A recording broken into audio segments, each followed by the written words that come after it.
Bonjour à tous, j'espère que vous allez bien. Aujourd'hui, je vous retrouve avec une nouvelle session de pastel et mon thème du jour, c'est un colibri avec une fleur. Donc un peu deux sujets en un, mais mon sujet principal reste le colibri. Comme d'habitude, on change pas une équipe qui gagne. Je commence par scotcher ma feuille, faire le dessin. Donc je vous mettrai une photo du croquis juste avant parce que je le fais pas souvent et j'avoue que je m'attarde très peu sur le croquis. C'est vraiment pas ce qui m'intéresse, mais il faut quand même avoir les bonnes proportions sur sa feuille, avoir les bons traits pour pouvoir après faire quelque chose qui soit un minimum réaliste. Donc voilà, je commence par le fond. Donc là vraiment c'est du noir et je suis venue tester une nouvelle gamme qu'on m'a offert de pastel sennelier que j'aime vraiment beaucoup. Donc c'est pas mal de noir mais c'est aussi beaucoup de marron foncé pour le fond. Je voulais justement apporter des nuances et faire un fond sombre mais très lumineux à la fois. Vous allez voir, c'est ça qui me plaît, jouer sur les contrastes et les lumières. Ensuite, comme d'habitude, je viens placer les yeux, le bec, tous les petits détails qui sont super importants au niveau de son visage. J'avoue que je commence vraiment à me faire au crayon pastel, je commence à m'y habituer et pour les détails comme ça, je trouve qu'il n'y a pas mieux pour réussir à faire des choses assez fines. Donc voilà, et ensuite je viens placer mon blanc. J'ai l'impression de pas mal me répéter quand je fais du pastel, mais j'aime vraiment travailler par couches et je crois que je commence à vraiment trouver la manière dont j'aime fonctionner. Si jamais vous aussi vous faites du pastel, n'hésitez pas à me donner vos retours, à m'envoyer les photos de vos créations ou simplement à me le dire ou me l'écrire dans les commentaires, ça me ferait vraiment plaisir. Je ne le dis pas, je crois que je l'ai dit d'ailleurs dans aucune de mes vidéos, mais vraiment pensez à mettre un petit like si vous appréciez mon contenu et aussi à vous abonner, ça va vraiment m'aider à développer ma chaîne. À l'avenir, j'aimerais faire plus de tutoriels vraiment plus poussés avec des explications encore plus claires, mais pour le moment j'apprends et YouTube c'est tout nouveau pour moi.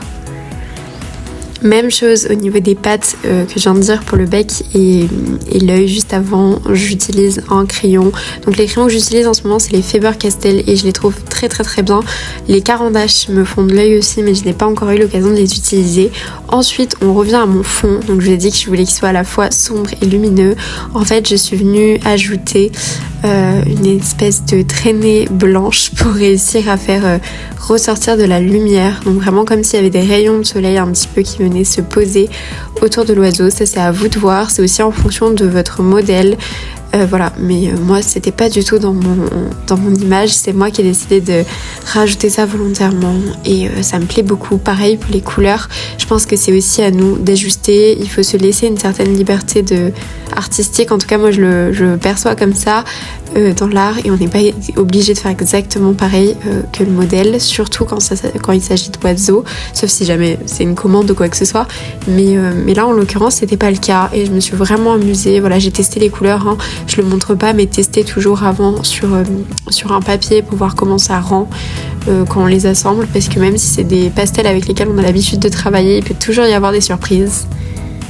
Et enfin, le dernier gros travail que je viens effectuer, c'est vraiment de me concentrer sur tous les petits détails, les petites plumes, les petits poils qu'on perçoit presque pas à l'œil nu, mais qu'il faut quand même faire pour ajouter de la perspective, du relief et de la précision dans mon oiseau, dans son plumage. Donc voilà, et après je me suis attaquée au même style de travail avec la fleur, mais j'avoue que la fleur j'ai pas mal galéré.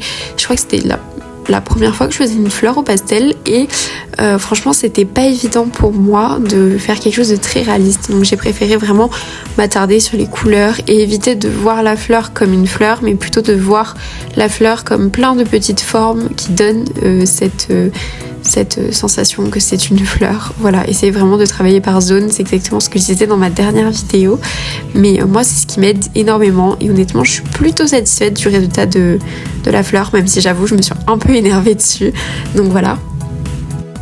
Je finis par rajouter les tout petits détails qui me reste à rajouter au pastel et après je crois que je vous ai à peu près tout dit.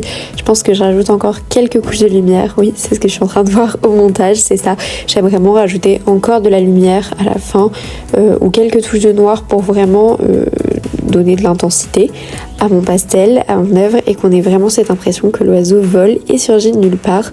Donc voilà, c'est une œuvre que je vais offrir à une copine, j'espère qu'elle l'appréciera. En tout cas moi j'ai passé un super moment à travailler dessus et je voulais juste m'excuser pour ce plan qui n'est pas encore parfait, vraiment pas d'ailleurs, mais le prochain plan sera beaucoup mieux. J'ai un nouveau trépied, donc ça sera beaucoup plus simple pour moi de filmer. Donc j'ai hâte de vous retrouver dans des prochaines vidéos et j'espère vraiment qu'elles vous plairont. J'essaie de m'améliorer de vidéo en vidéo. Donc voilà, je crois que je vous ai à peu près tout dit. Vous allez me voir rajouter maintenant les derniers détails à la fleur.